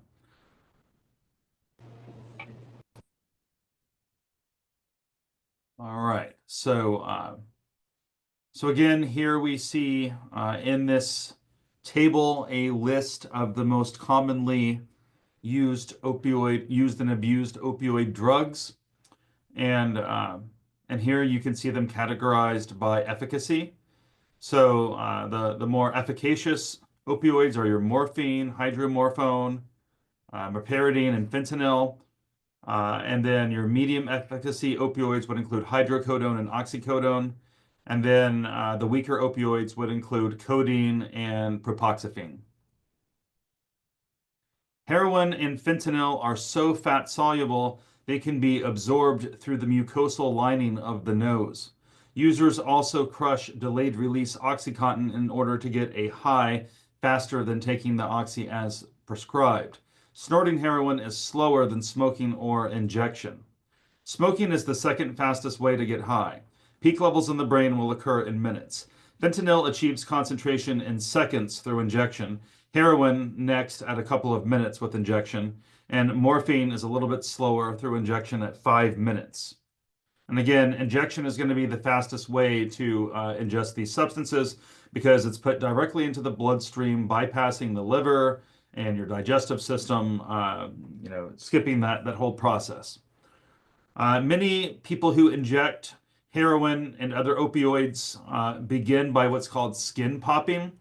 So when what's called skin popping is essentially when the user injects the drug subcutaneously, very shallow, in a shallow fashion, similarly to the way that, say, someone would inject insulin with an insulin needle. There are some drugs that can be injected subcutaneously, which means that the needle doesn't go in very deep at all, just barely into the skin, into that little layer of fat right underneath your skin. So a lot of times heroin users who are afraid to go all the way into the vein will begin by skin popping, but eventually they'll get to the point where they're not getting their bang for their buck anymore, and they'll want the full on the force of IV drug use. And almost universally, everybody who starts out skin popping subcutaneously ends up, in the long run, you'll end up shooting up intravenously eventually, because you'll find that you're just not going to get the same kick through subcutaneous injection that you would with IV injection. And it's also not going to kick in as quickly if you inject subcutaneously. It's less dangerous, of course, to inject subcutaneously, but of course you're not going to get the full-on effect as rapidly and as intense if you do it that way. So again, a lot of people will start out that way, but most users end up going to full-on IV injection eventually. So, of course, we're talking about drugs that depress activity of the central nervous system here, similar to anti-anxiety drugs, but arguably even more potently than those. So when we talk about the state associated with opioid use, often there's an initial rush of euphoria that people will compare to an orgasm that happens in the first few minutes of use, and then that kind of settles down into a pleasant, drowsy state where your breathing slows and you kind of forget about your troubles, and you just kind of drift away. Of course, some of the classic side effects of opioid use that you'll see among people who use frequently are frequent nausea and constipation. Of course, just because you see someone with nausea or constipation doesn't mean they're an opioid user. There are a number of different things that can cause that. For example, medications like Ozempic, which half the world is on right now, can cause nausea and constipation. So, don't necessarily rush to the conclusion that someone's on opioids just because, you see someone nauseous or constipated. There are a number of different things that can cause that. But it is a kind of classic symptom. And when you go through opioid withdrawal, the kind of opposite of this happens oftentimes. People will get, violent diarrhea when they're going through opioid withdrawal that can actually be dangerous. And I actually have a little clip here that's gonna talk about that in a second when we get to the withdrawal slide. But at this point, we're going to look at what opioids are doing in your brain.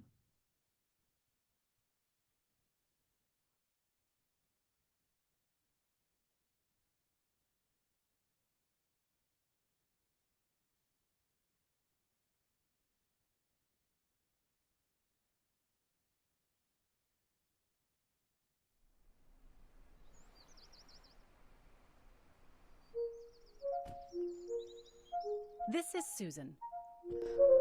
Susan loves to bike.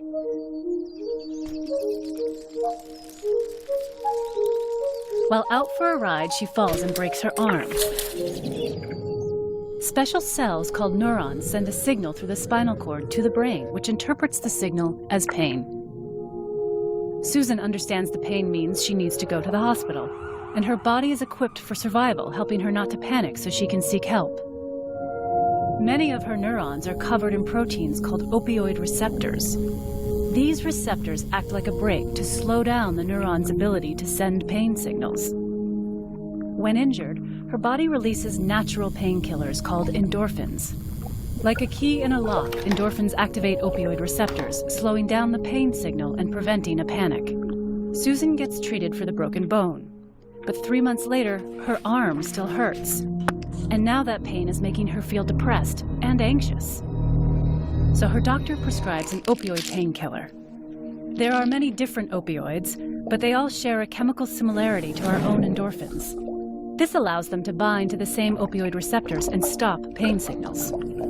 But that's not all they do. Deep inside Susan's brain is a region called the ventral tegmental area, or VTA for short.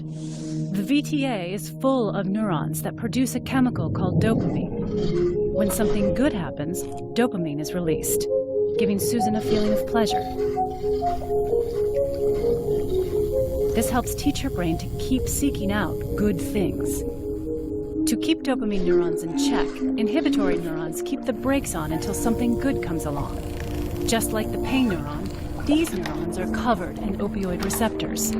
When Susan takes the painkiller prescribed by her doctor, the opioid receptors turn off the inhibitory neurons and release the brake on the dopamine neurons. The rush of dopamine temporarily eliminates Susan's depression and anxiety, and she feels relief, calmness, and even euphoria. As Susan continues to take the painkillers, her brain responds by trying to regain its balance. Her inhibitory neurons work extra hard, even when the opioid receptors are activated, and it becomes harder and harder for her dopamine neurons to release dopamine. Susan finds that she needs to increase her dose of painkillers in order to feel comfortable. This is called tolerance. Eventually, Susan's pills run out. Inhibitory neurons that had been working overtime are let loose, clamping down on those dopamine neurons and shutting them off almost completely. Now, not only is Susan in pain, but the depression and anxiety come back. On top of that, Susan feels ravaged by an inescapable physical sickness far worse than any flu. Susan's body is going through withdrawal. Most people who take opioids for a long time tend to experience some withdrawal, but they can still stop taking the pills and return to normal. But for people like Susan, it's not so easy. Her genetics and the environment she grew up in put her at a higher risk for addiction. Her withdrawal symptoms aren't just unpleasant, they're unbearable. Susan thinks the only way to feel normal is to find more opioids. And this is how the cycle of opioid addiction emerges, driven by a brain trying to regain its balance. But there is hope for Susan. Though the road to recovery can be challenging and there may be setbacks, treatment can retrain Susan's brain. With the help of medication and therapy, Susan finds pleasure in her life once again.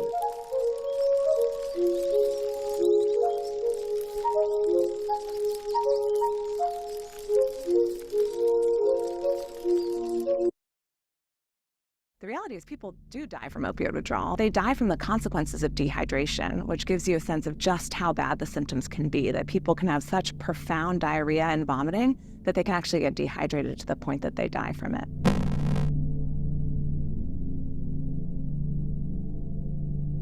When you think about someone using opioids, whatever reason they start using opioids, which could be for pain relief, it could be for fun or experimentation, it could be for emotional pain relief.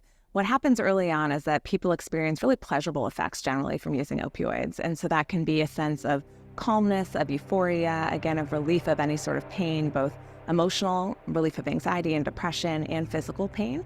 What happens is the body is amazingly capable at relatively quickly recalibrating when there are changes going on in the body. And so over time, the body and the brain gets used to having opioids around. And we see this shift from using to feel good to needing to use just to feel normal, and then needing to use just to not feel sick. And people get trapped in this terrible cycle where they don't feel normal, they can't function, they feel horribly ill unless they're finding and using opioids, often multiple times a day. Opioids bind to opioid receptors in the brain, which are receptors that get activated when you have opioids in your body. That activation leads to a cascade of effects. So opioids block neurotransmitters that communicate pain. So they block the sense of experiencing pain. They increase dopamine, which is the feel-good hormone that allows you to feel happy and have a great mood. They increase serotonin, another sort of feel-good hormone. They block the stress response, that sort of adrenaline fight or flight response that we get. And that's what leads to the calmness, the anxiety relief, the pain relief that people get when they're acutely using opioids. And the reason it matters to understand that, because withdrawal is the exact opposite. So if you think of a seesaw or trying to balance a scale, if you're loading in weight on one side and you're trying to keep balance, you're going to load weight on the other side. And that's essentially what the brain does. So over time, you actually have lower dopamine levels, lower serotonin levels, higher stress hormone levels, because you're trying to balance out the changes that opioids have caused. Now, if you all of a sudden remove that counterweight on the scale, you're going to flip yourself into the opposite effect. And so in withdrawal, you see this flooding of stress hormones. So all of those things that come with opioids, like calmness and feeling happy and not depressed and warm and safe and having pain relief, is exactly the opposite in withdrawal. So for a short-acting opioid, like heroin or now fentanyl, opioid withdrawal often kicks in sometimes as soon as 8 hours, certainly by 12 hours after the last time that people use. And it peaks around 2 to 3 days, but it can last for 5, 6, 7, 8, or even 10 days. First, they get intense drug cravings, which is an urge to want to use the drug that you know will make you feel better. So that's not being able to think about anything else. People start feeling restless, anxious, agitated. They start sweating. They might notice that their nose is running, their eyes start tearing, they start yawning. They get belly cramps. They get muscle aches. It starts feeling like really a terrible, terrible flu. If the person doesn't get opioids or use opioids, that gets worse and worse and worse, to the point that people get severe diarrhea, severe vomiting, terrible anxiety, depression. They can't sleep. They feel like they're crawling out of their skin. They get goosebumps. They can feel like they have chills, just this terrible sense of sort of dread and doom in your body. I think we all can identify with sort of basic primal urges, so thirst or hunger, where if you ever were completely starved of food or didn't have access to water, you would do extreme things to relieve that sort of physical drive. And so there are these innate drives for survival that are beyond conscious thinking. So you may rationally, think you would never drink out of a toilet bowl. I guarantee you, if we put you in a room with just a toilet and deprived you of water, you would drink out of a toilet bowl. And so I think of withdrawal as that. It is this primal instinct that people will forego other basic primal needs like connection and sex and food just to relieve their withdrawal symptoms. That's how powerful it is. So there's a lot of stigma about medications for opioid use disorder, like methadone and buprenorphine. And I think that stigma is rooted in a couple different things. One is a misunderstanding between the difference of physical dependence and addiction. So if you get prescribed opioids for a painful condition and are on opioids for months or longer, even if you never develop addiction, you will have dependence and you'll experience withdrawal. In contrast, addiction is defined by compulsively using and losing control of your use despite bad things happening to you in your life. So those two things are different, and that's really important because the best treatments that we have for addiction actually maintain physical dependence. So they continue to activate the receptors, which allows a person to feel normal, to function normally, to not have craving, to not have withdrawal, and really importantly, to not die from overdose, which is one of the most important factors of treatment with medications for opioid use disorder. It's easy to think like, oh, it's just the flu. Someone can just get through it, or they should just tough it out. And you layer that into the fact that our societal notions about addiction and about drug use have generally been that people are doing something bad and immoral and illegal. And therefore, even if we start talking about this as an illness or a public health issue, in the back of everyone's heads, they sort of think someone's doing something bad, and therefore we should kind of make it hard on them. I think that reinforces this idea that, one, withdrawal must not be that bad, but two, even if it's really terrible, people should sort of have to endure this suffering and just pull themselves up by their bootstraps. And I think that lack of compassion for sort of the dignity and humanity of people who use drugs, but also empathy and understanding for the hell that people are experiencing when they're going through withdrawal, and the fact that your rational mind, when you're dealing with that sort of intense physical urge, is not functioning. You need to relieve your symptoms, just like if you were deprived of water, just like if you were deprived of food. And that we have to be treating withdrawal. We have to be effectively treating people if we want to address opioid use disorder and if we want to address this crisis. This is a very treatable, good prognosis health condition, and I see that every day in my clinical practice, and people do get better, and we just need to make available the treatments that we know are going to help them.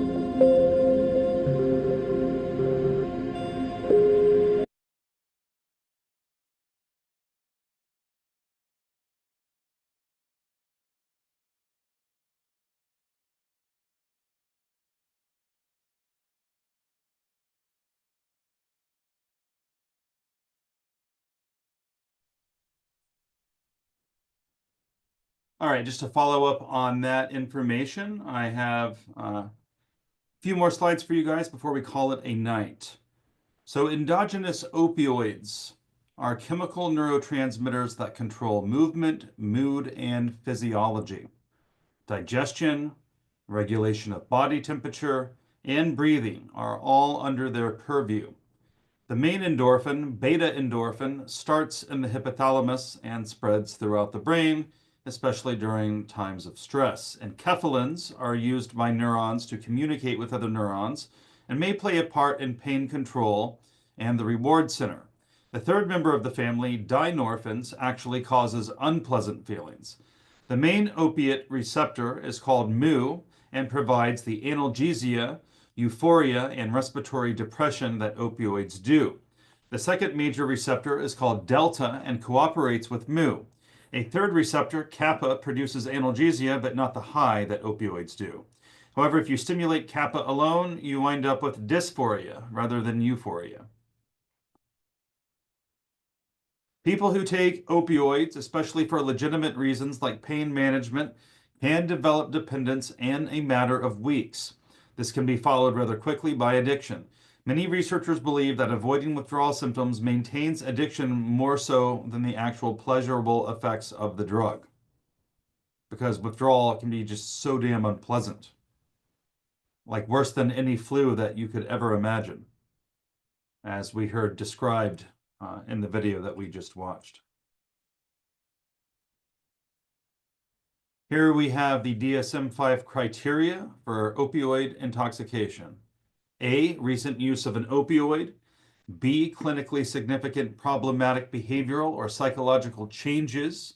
Initial euphoria followed by apathy, dysphoria, psychomotor agitation or retardation, impaired judgment that developed during or shortly after opioid use, pupillary constriction, and one or more of the following signs or symptoms: drowsiness or coma, slurred speech, impairment in attention or memory, and these symptoms are not caused by a different condition or medication. Again, opioid withdrawal can be quite nasty. Dysphoric mood, nausea and vomiting, muscle aches, lacrimation is a really fancy term for crying, right? So yeah, excessive crying, just feelings of despair. So it's more than just a flu. I mean, it basically rips your soul out, the opioid withdrawal process. So, you know, depressed mood, crying, diarrhea, fever, insomnia, not a pleasant state to be in. Again, these symptoms are so unpleasant that for a lot of folks it drives people back to use and not necessarily a desire to get high. And of course, we have opioid use disorder. I'm not going to read all of those to you guys because it pretty much sounds the same for all of the different use disorders. You just substitute the name of the drug. So you can take a look at those if you want to more closely, but again, the use disorders pretty much all look pretty similar. So the last thing that I'll touch on, which we've heard a little bit about already, but there are some various treatment approaches that have been put forward over the years, some of them that seem to be more effective than others. Of course, Narcan is your first line of defense. Actually, I have some Narcan here. Let me grab it.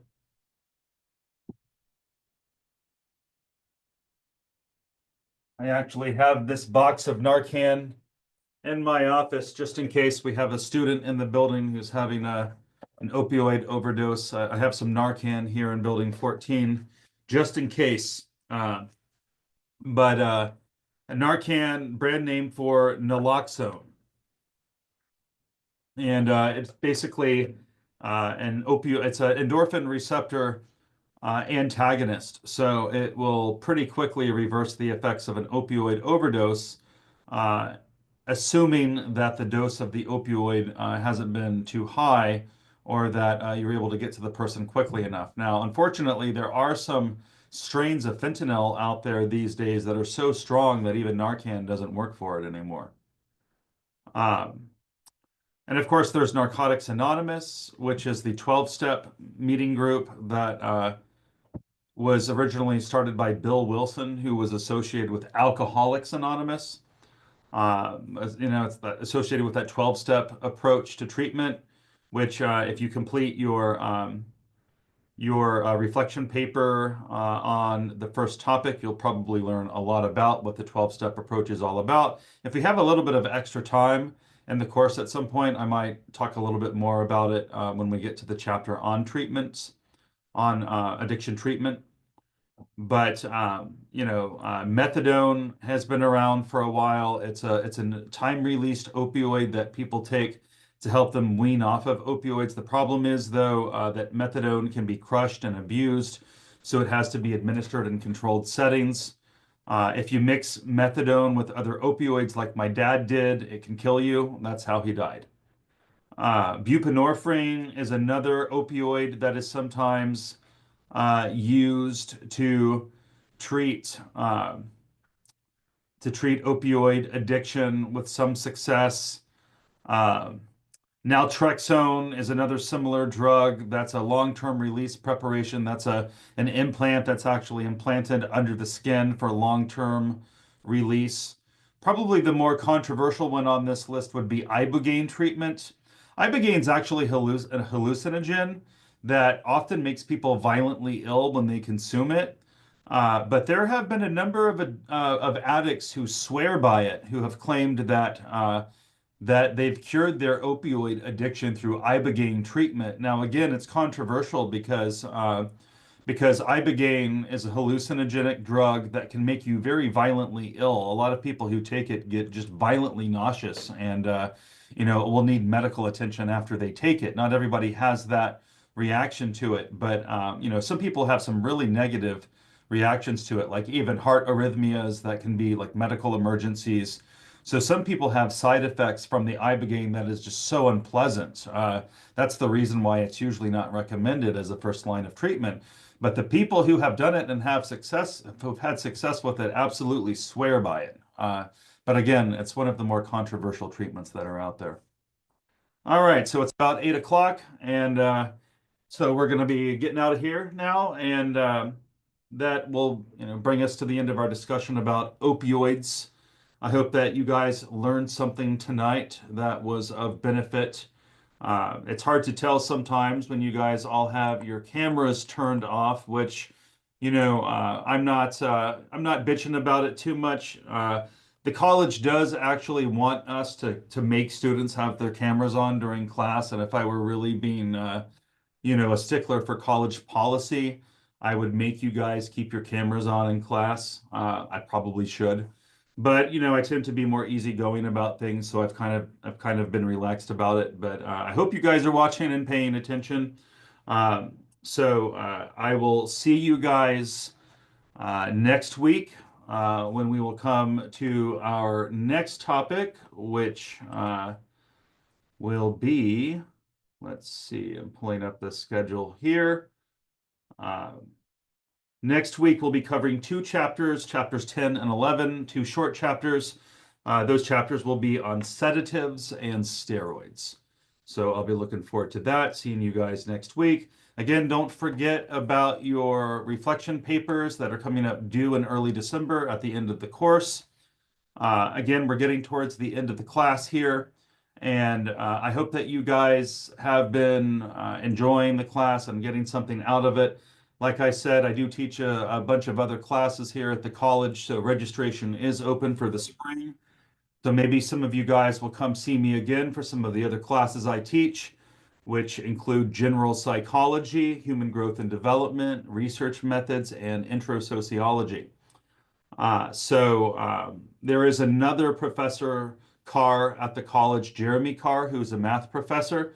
So if you do a course search and you see a bunch of algebra classes or statistics classes with the name Carr on that, and you sign up for those classes and you expect me to walk into the classroom, you'll be disappointed because I don't teach math classes.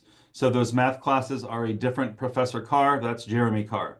But if it's human growth and development, general psychology, sociology, or research methods, or drugs and behavior, those are my classes. And, maybe some of you guys will come see me face to face next semester. I'd love that. But we still have a few more chapters that we're going to be covering.